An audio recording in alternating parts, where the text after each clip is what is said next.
ഞാൻ എനിക്ക് എന്റെ മുഖത്തെ ഭാവം വരും ഞാൻ പാടുമ്പോഴാണെങ്കിലും. അതുകൊണ്ട് എനിക്ക് ഈ പൊതുവെ പറയില്ല റെക്കോർഡിങ്ങിന് ജാനകിയമ്മയ്ക്ക് ഞാൻ പറഞ്ഞില്ല, ഞാൻ ഒരു വലിയൊരു ഞാൻ ആർക്കും കണ്ടിട്ടില്ലാത്തൊരു പ്രത്യേകത അതാണ്. ജാനകിയമ്മയുടെ തൊണ്ടയിൽ എല്ലാ എക്സ്പ്രഷനും വരും, പക്ഷെ മുഖത്തൊന്നും ഉണ്ടാവില്ല.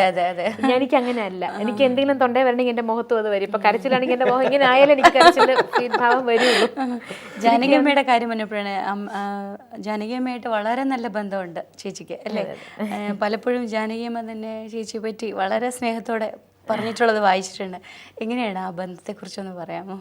ജാനകിയമ്മയോട് എനിക്ക് പണ്ട് മുതലേ ഭയങ്കര ആരാധനയാണ്. വെച്ചാൽ ഞാൻ പാടിക്കൊണ്ടിരുന്നത് ഒരുപാട് ജാനകിയമ്മയുടെ പാട്ടുകൾ. ഓരോ പാട്ടുകൾ കേൾക്കുമ്പോഴും ഏത് പാട്ടാണ് ഇഷ്ടം എന്ന് ചോദിച്ചാൽ എനിക്ക് ഒന്നിനൊന്ന് മെച്ചമായിട്ട് കൂടുതൽ എനിക്ക് ഏത് പറയണം എന്നുള്ള കൺഫ്യൂഷൻ ഉണ്ട് ജാനകിയമ്മയുടെ പാട്ട് പറയുമ്പോൾ.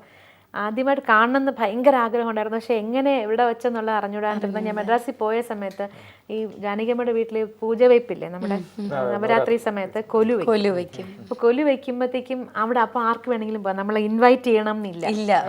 കൊലുവിന് ആർക്ക് വേണമെങ്കിലും പോവാം. അപ്പൊ ഇങ്ങനെ പിന്നെ നന്ദിനി ചേച്ചിയും ഉണ്ണിച്ചേട്ടനുണ്ട്, ദാസേട്ടന്റെ പി എ ആയിരുന്നു ഉണ്ണിച്ചേട്ടൻ. അപ്പൊ അവരെ വിളിച്ചിട്ടുണ്ടായിരുന്നു ജാനകിയമ്മ സ്റ്റുഡിയോയിൽ വന്നപ്പോഴത്തെ. അവരുടെ കൂടെ ഞാനും പോയി. എന്നെ വിളിച്ചിട്ടില്ല, എന്നാലും ഞാൻ എന്റെ ആഗ്രഹം കൊണ്ട് ഞാൻ കൂടെ പോയി. അപ്പൊ അവിടെ ചെന്നപ്പോഴത്തേക്കും ജാനകിയമ്മയ്ക്ക് വേണ്ടി മുമ്പ് ഞാൻ ട്രാക്ക് പാടിയിട്ടുണ്ടായിരുന്നു രാജൻ ചേട്ടന്റെ. അപ്പൊ അത് കേട്ടിട്ടുണ്ട്, എന്നെ അറിയാമായിരുന്നു. അപ്പൊ ഇങ്ങനെ പറഞ്ഞപ്പോ ഞാൻ കേട്ടിരിക്കുക എന്നൊക്കെ പറഞ്ഞ് എന്നെ വന്ന് അവിടെ കൊലുവിന് പാടിപ്പിക്കുകയൊക്കെ ചെയ്തു. അങ്ങനെയാണ് ആദ്യമായിട്ട് ഞാൻ അടുത്ത് കാണുന്നത്.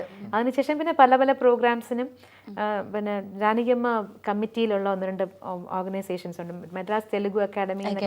അപ്പൊ അതിന്റെയൊക്കെ ഫംഗ്ഷൻസ് നടത്തുമ്പോൾ നമ്മൾ പാടുമ്പോൾ ചിലപ്പോൾ വന്ന് അവിടെ ഇരിക്കാറുണ്ട്. അപ്പൊ ഭയങ്കര വെപ്രാളം വരും നമുക്ക് മുമ്പിൽ ഇരിക്കുമ്പോ എങ്ങനെ പാടും. അങ്ങനെയാണ് വളരെ. അല്ല, ഒരു ശരിക്കും പറഞ്ഞാൽ നമ്മൾ ആദ്യകാലത്ത് സ്വപ്നം പോലെ കണ്ടിരുന്ന ആൾക്കാരൊക്കെ ദാസേട്ടന്റെ കൂടെ പാടുമ്പോഴും ഞാൻ ഇങ്ങനെ എനിക്ക് ആലോചിക്കാൻ വയ്യായിരുന്നു, അയ്യോ ദാസേട്ടനാണ് കൂടെ നിൽക്കുന്നതെന്നുള്ള ഒരു അതെനിക്ക് ഇപ്പോഴും ഉണ്ട്. എനിക്ക് ദാസേട്ടനടുത്ത് വന്ന് നിൽക്കുമ്പോഴത്തേക്ക് ഇപ്പൊ വളരെ ഫ്രീ ആയിട്ട് ദാസേട്ടനോട് സംസാരിക്കുകയൊക്കെ ചെയ്യുമെങ്കിലും ഉള്ളിന്റെ ഉള്ളിൽ ആ ഭയമുണ്ട് ഇപ്പോഴും. വല്ലാത്തൊരു ബഹുമാനം, രസകരമായ ഒരു സംഭവം ഈ ഇടയ്ക്ക് കണ്ടിരുന്നു. എന്നെ വീട്ടിലെല്ലാവരും കളിയാക്കുമ്പോൾ ദാസേട്ടൻ ഫോണില് വരികയാണെങ്കിൽ സംസാരിക്കുമ്പോൾ ദാസേട്ടൻ ഫോണിൽ വരികയാണെങ്കിൽ ഞാൻ ഇരിക്കുന്നിടത്തുനിന്ന് അറിയാതെ എണീറ്റോ, എന്നെ കാണുന്നില്ല, എനിക്ക് വേണമെങ്കിൽ ഇരുന്നോ കിടന്നോ സംസാരിക്കാം, പക്ഷെ അറിയാണ്ട നമുക്ക് എനിക്ക് വേണം മനസ്സിലുള്ള അറിയാതെ എണീറ്റ് പോകും. സുജാതയായിട്ടൊരു സംഭവം ഈ അടുത്ത കാലത്ത് കണ്ടുകൂടെ ഒരു സ്റ്റേജ് പ്രോഗ്രാമിന് ആ ഒരു ചിപ്പോടാന്ന് പറയുന്ന ഒരു പാട്ടുണ്ടല്ലോ, ഒരു അതില് ആ പാടിയിട്ട് ചിപ്പോടാന്ന് പറഞ്ഞില്ല. കാരണം ഇദ്ദേഹം നിൽക്കല്ലേ, കൂടെ നിൽക്കല്ലേ, മിക്സിംഗ് അല്ല, അദ്ദേഹം കൂടെ നിന്നിട്ട് കൂടെ നിന്ന് പാട്ട്. ഞാൻ പറഞ്ഞു കട്ട് ചെയ്യാൻ പറഞ്ഞു അത് ഇത് പാട്ടാണ്, അവിടെ അച്ഛനും ഗുരുവും ഒന്നുമില്ല, അങ്ങനത്തെ ഒരു ബഹുമാനം.